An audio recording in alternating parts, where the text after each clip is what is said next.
언약궤가 이스라엘 진영 근처로 돌아오는 말씀을 보게 됩니다. 소위 말해서 이제 베스메스로 가는 소라는 제목의 이 설교를 아마 여러분 예전에 들어보셨을 겁니다. 뭐 자세한 얘기는 우리가 이 수요 예배 때 좀 더 깊이 다루려고 하지만 이제 오늘 말씀의 대략적인 좀 이해를 한번 해보도록 하겠습니다.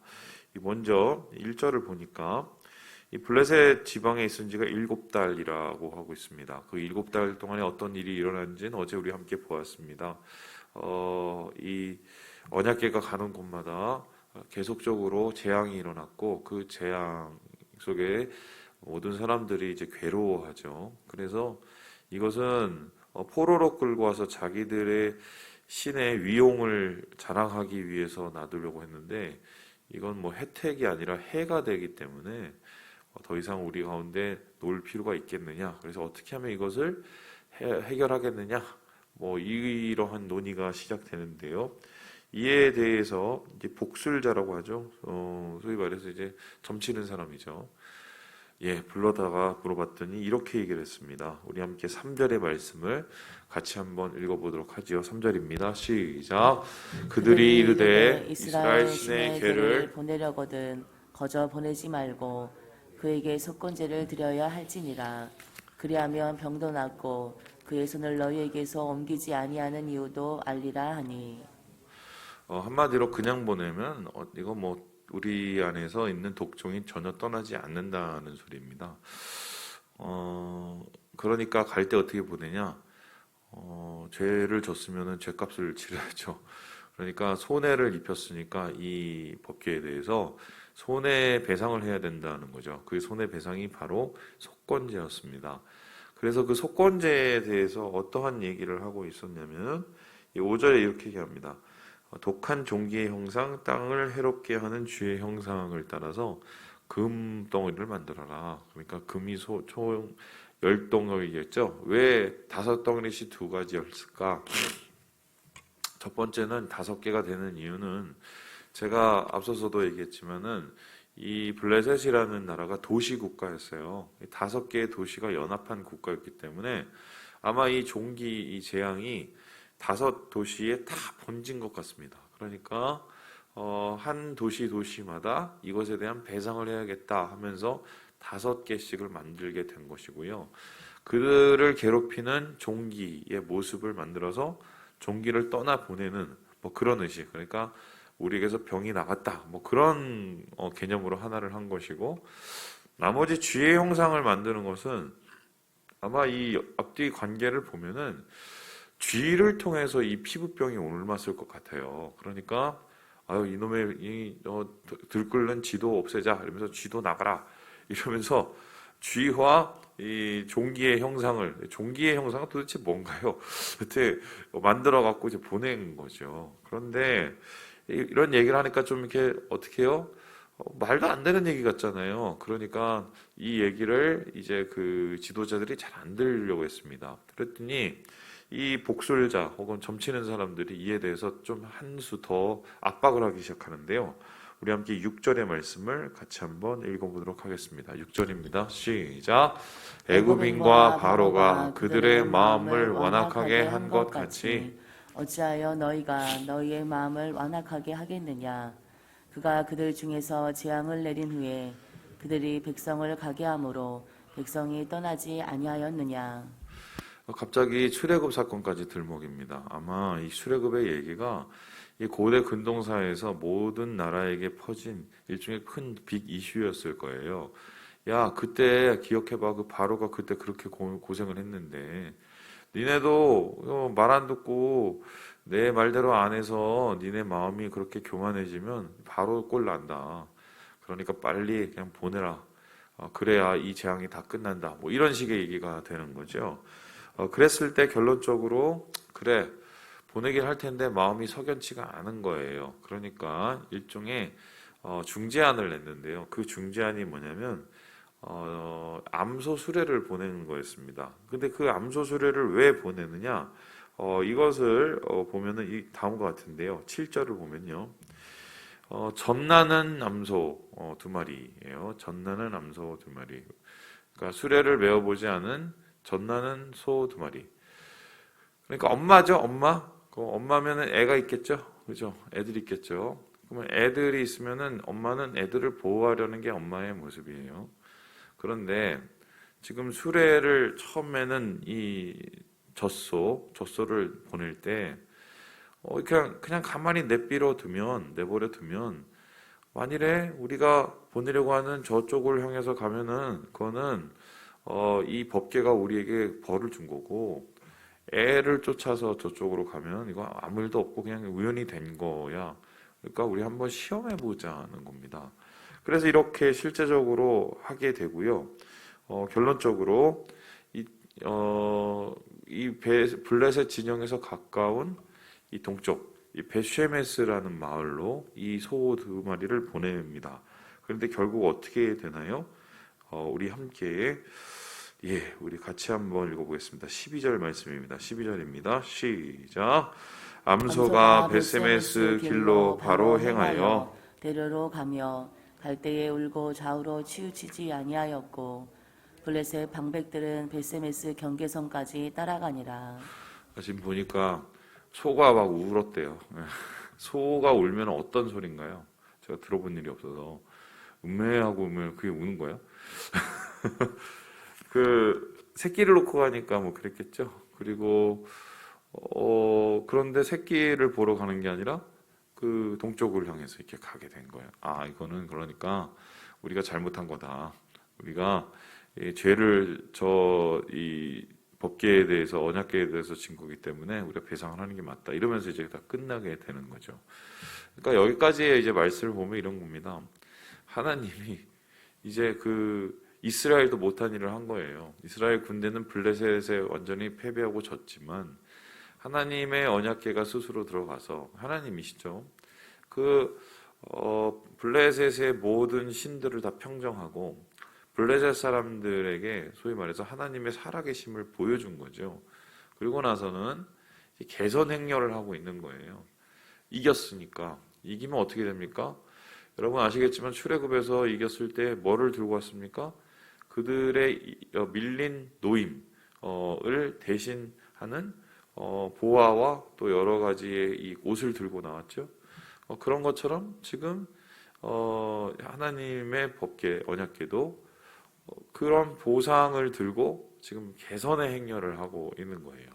자, 그렇다면은 이스라엘 백성은 참 죄를 져서 하나님의 거룩한 전쟁을 제대로 수행할 수 없었으나 하나님은 스스로 그 거룩한 전쟁을 완수하셔서 하나님이 어떠신 분이며 하나님이 어떤 위엄을 가지신 분임을 만방에 알려보내셨다.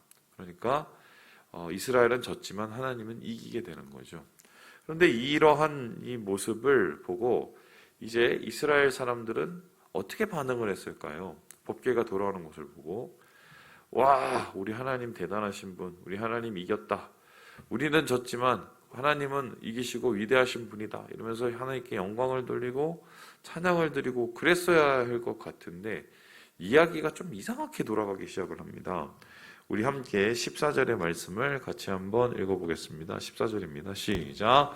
수레가 베세메스 사람 여호수아의 밭 큰 돌 있는 곳에 이르러 선지자 무리가 수레의 나무를 패고 그 암소들을 번제물로 여호와께 드리고. 그러니까 이 베세메스 사람들이 신나긴 했어요. 왜요? 돈이 들어오잖아요. 돈이. 그러니까 와 이거 봐 막 이 금덩어리가 뭐 한두 개가 아니라 10개나 뭐 이만큼한 게 오니까 이게 뭐야 이게 웬 떡이야 그랬겠죠. 더구나 자기들이 져서 빼앗겼던 이 소위 말해서 이 언약궤까지 들어왔으니 기분이 좋은 거란 말입니다. 그래서는 울고 온 암소를 무슨 죄예요? 또 얘네들을 또 이게 배를 갈라서 또 창자를 꺼내고 하나님 앞에 이제 번제를 드렸어요. 여기까지는 괜찮다 한번 쳐봐요. 근데 그 다음에 뭘 했느냐? 15절에 보니까 17절에 보니까 이 속건제물을 다 확인한 다음에 그 다음에 이 베세메스 사람들이 이거를 꺼내보기 시작을 했어요. 19절을 보면 이런 말씀 나오는데요. 한번 보실까요? 19절이에요. 베세메스 사람들이 여호와의 궤를 들여다본 까닭에 그들을 치사 70명을 죽이신지라. 그죠? 이 5만은 아마 잘못된 그 숫자가 기입이 된 것 같고, 정확하게 그 마을의 규모를 따져보면 70명 정도가 죽은 거죠. 꽤 많이 죽은 거죠. 한 작은 마을이었는데. 그러면은 지금 상황이 좀 이상하게 돌아가죠? 우리의 생각에는 빼앗긴 언약궤가 돌아와서 기뻐함으로 또 암소를 잡고 또 하나님 앞에 번제도 드리고 또 하나님께서 주시는 그 뭐랄까요, 금덩어리, 그걸 또 감사하고 뭐 이런 일이 일어나서 이스라엘 백성들이 이제 우리가 좀 정신 차려야지, 우리가 너무했어, 우리가 죄를 너무 졌지, 이제 이러지 말자, 뭐 이런 생각이 들었어야 되는데 제밥에 관심이 있는 거죠. 그러니까 이거 너무 좋아. 언약궤 기분 좋아. 야, 우리 파티 한번 하자. 그리고 사실은 이 제사를 드린다는 거지, 이건 뭐 화목제였겠죠. 번제 하면서 나머지 뭐 나눠 먹었겠죠. 마을 파티 한 거예요, 파티.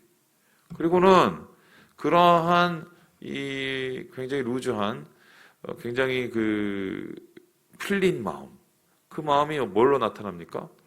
언약궤를 절대로 열어보면 안 되는 그 언약궤를 어떻게 해요? 열어버리죠. 그래서 그 언약궤의 영광이 나타나서 70명이 다 살해를 당하는, 이런 살인을 당하는 이런 일이 일어난단 말입니다. 그러니까 이러한 일을 겪은 베세메스 사람들의 얘기가 더 기가 막힌데요. 우리 함께 20절의 말씀을 같이 한번 읽어보겠습니다. 20절입니다. 시작. 베세메스 사람들이 이르되 이 거룩하신 하나님 여호와 앞에 누가 능히 서리요? 그를 우리에게서 누구에게로 올라가시게 할까 하고. 이거 뭐예요? 어이구야, 이거 안 돼, 안 돼. 이거 경계하는 거죠. 재수 없어. 치워줘. 여러분, 누구하고 똑같습니까? 블레셋 사람들하고 똑같죠? 그렇죠? 그러면서 그거를 치워가서 이 기란 여아림에 갖다 놓은 게 오늘 얘기의 끝이에요. 오늘 끝이에요. 자, 그러면 오늘 말씀을 통해서 우리가 얻게 되는 게 뭡니까? 물론 완벽하진 않지만 블레셋 사람들조차도 하나님에 대한 존중이 있어요. 존중이. 그렇죠?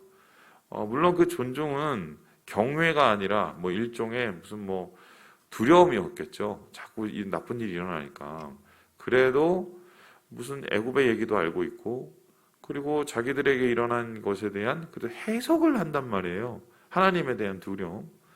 그래서 속건 제물을 돌려보내면서 이 법궤에 대한 어떻게 해요? 존중, 그리고 법궤에 대한 인정, 뭐 이런 것들이 일어나죠.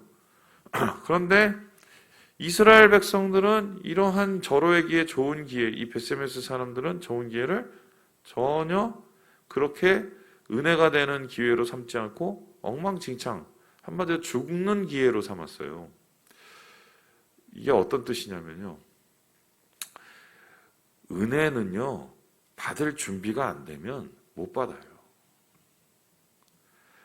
아무리 퍼주려고 하나님이 준비를 하시고, 아무리 어느 교회에서는 어제 얘기를 누구 하던데, 축복이 무슨 눈사태처럼 쏟아질 거라고 막 그러는데, 눈사태처럼 쏟아져도, 제가 볼 때 깔려 죽어요, 그냥.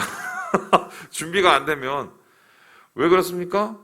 은혜라는 것은 하나님이 내려주시는 축복인데, 그 축복은 마음이 가난한 사람이 받는 거예요.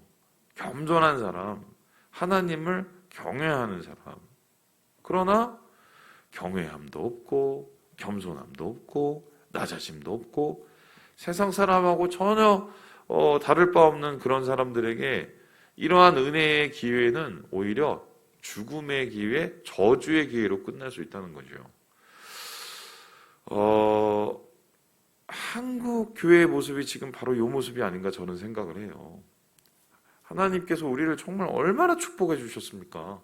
솔직히 기독교 100년 동안 이렇게 축복받은 나라가 몇이나 되겠어요. 저 위에 있는 북한과 지금 한국의, 여러분, 북한이 우리나라랑 싸워서 이길 것 같죠? 절대 못 이겨요. 지금 핵무기 저 하나 때문에 들고 있는 거지, 체력이 되겠어요? 무기가 되겠어요? 전략이 되겠어요? 한국하고 게임이 안 돼요. 이미 뭐 경제력에서 지금 보세요. 우크라이나하고 러시아하고 싸우는데 러시아가 꼼짝을 못하고 쩔쩔매는 이유는 두 가지예요. 우크라이나 사람들의 정신력과 두 번째는 이 서방 세계의 돈줄이죠. 돈과 돈의 대결인데 이렇게 따지면은 이거 뭐 게임이 안 되죠. 이러한 축복을 우리가 다 받았어요. 예수 믿고 받은 거예요. 제가 볼 때는 그래요. 이게 100% 맞아요. 그런데 그 예수 믿고 받은 그 축복을 우리 물질적인 축복을 우리가 제대로 사용했는가? 한국교회가. 맨 처음에 참 감사하고 고맙고 하나님께 영광을 돌리고 또 하나님 앞에 존중을 하는 태도를 보였겠지만 이게 잊혀지고 세대가 세대를 넘어서면서 결론적으로 뭐만 남습니까? 잘못된 생각, 은혜를 소홀히 여기는 태도만 남는 거죠. 그러니까 오히려 축복이 저주로 변하는 그 순간을 우리가 지금 경험하고 있는 건 아니겠습니까? 그래서 저는 좀 이 말씀을 보면서 우리가 좀 고민을 앞으로 해야 된다. 하나님, 복을 주세요. 하나님, 은혜를 주세요. 하나님, 나에게 뭐 축복해 주세요. 이것을 기도해야겠지만 그 기도보다 더 중요한 건 뭡니까? 하나님, 내 마음을 온전케 해주세요. 내 마음을 깨끗게 해주세요. 내 마음을 하나님이 원하시는 것이 되게 해주세요. 이러면 자연스럽게 하나님의 복과 은혜가 우리에게 굴러 들어오는 거죠. 그래서 오늘 이 베세메스 사람들의 이야기를 통해서 우리의 모습을 다시 한번 좀 점검하고 우리가 정말 주의 은혜 받기에 합당한 그런 은혜를 받을 수 있는 그 준비를 하고 있는지 고민을 해봐야겠다. 주님 안에서 이 말씀을 여러분 다시 한번 마음에 새기시고 정말 주님을 경외함으로 주님이 주시는 축복을 오늘 충만히 누리시는 우리 형제 자매들 되시길 주님의 이름으로 축원합니다.